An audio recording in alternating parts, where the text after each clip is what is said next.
Hello. हाय बोल. हां मी बरा आहे. तू कशी आहेस? दादा कशी आहे?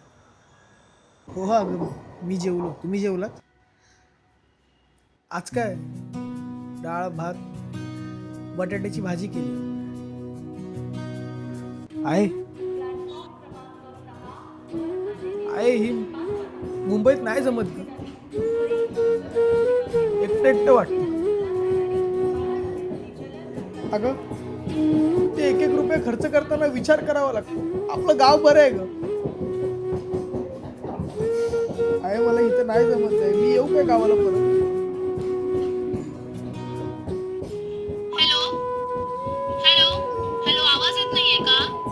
अरे बोल काहीतरी. हॅलो. हा अगं अगं माझं नीट ऐकून तरी घे. अगं मुंबईत मला आता जास्त चांगलं करमतंय. आ- आता आहे ना आता थोड्या महिन्यात आहे ना तुम्ही सगळे मुंबईत या. अगं ते काय नाही हे बघ. मी आता या महिन्याचे पैसे मी तात्यांच्या अकाउंटवर पाठवले. तेवढे फक्त त्यांना काढून आणायला सांग. हा नाही आता पालखीला सुट्टी मिळाली की येतो गावाला. काळजी घे.